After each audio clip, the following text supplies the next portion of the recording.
join me in welcoming Melanie.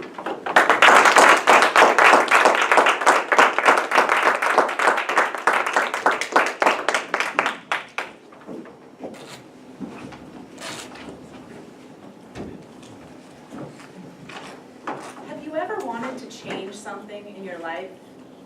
Maybe you wanted a better job, more time to spend with your family. Maybe you just wanted a shorter commute.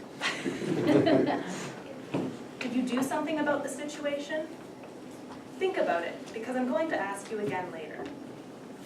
As for me, I was once stuck in a dead-end job. It was the summer of 2011. I was a database analyst. I sat at my desk and stared at my computer. I was in Toronto, and I was bored. I'd already finished all the tasks assigned to me, and when I asked my boss to give me more work, she simply recommended that I work slower.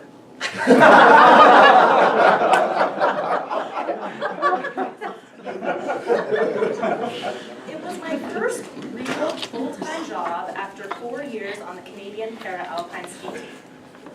As a skier, I'd traveled the world, I'd competed, I'd represented Canada at the 2010 Paralympics in Vancouver. But my time on the Canadian team was over, and I thought it was time to be a grown-up. Being a grown-up meant getting a job, buying a home, being responsible. The problem is that I was bored at my job and bored with my life. As I sat at my desk at my job that I hated, I made a promise to myself. I vowed that I would stay at that job for at least 1 year, because I'd never worked somewhere for an entire year straight before. I figured it'd be good on my resume. But by the following September of 2012, I would either be starting my MBA or I'd be on the American ski team. Are you still thinking about what you want to change in your life? As I sat at my desk at my job that I hated, I logged into Facebook. Careful, notice I wasn't working, even though I didn't have any work to do. And I sent a message to a Facebook friend. He wasn't just any friend. He happened to be the head coach of the US Adaptive Ski Team. I'd known him for a few years, and he'd even coached me for a little bit. I asked him a question. I asked, if I get my US citizenship, can I be on your team? When I asked, it was only a half of a joke and half serious. But when he replied with the answer, yes, I became a little more serious. I didn't know if I could get my US citizenship or not, but I knew there was a possibility. My father was born in New York City. He moved to Canada in 1969 and got his Canadian citizenship in the early 70s. When my sisters and I were young, we used to ask him, "Dad, are you still an American citizen?" And he gave this frustrating answer, "I don't know." So as I sat at my desk at my job that I hated, I did some research. I researched whether or not my father had retained his American citizenship. I researched whether I could claim American citizenship. I printed out forms, filled them out and signed them. I booked an appointment at the US Embassy.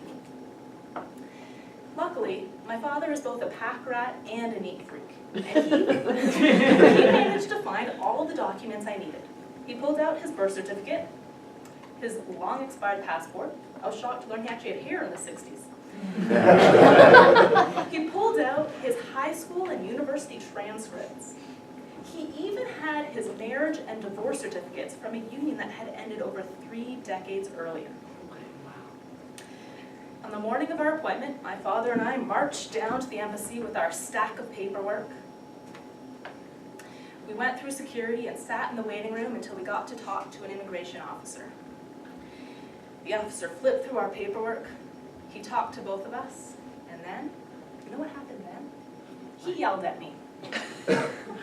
He said, "You've been traveling illegally your whole life by not declaring yourself American."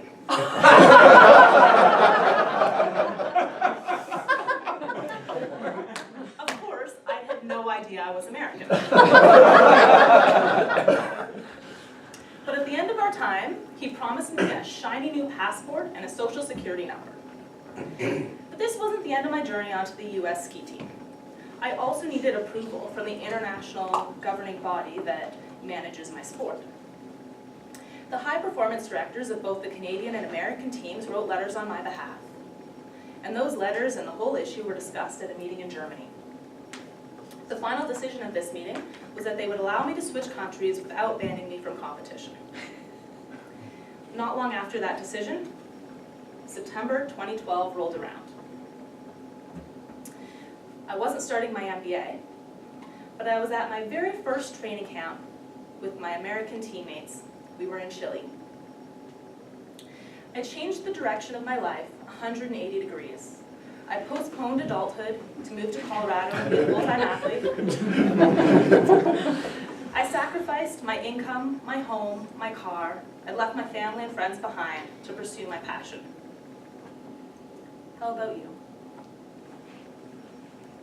What do you want to change in your life? What sacrifices will you make to see that happen? How will you change your direction? Oh, yeah.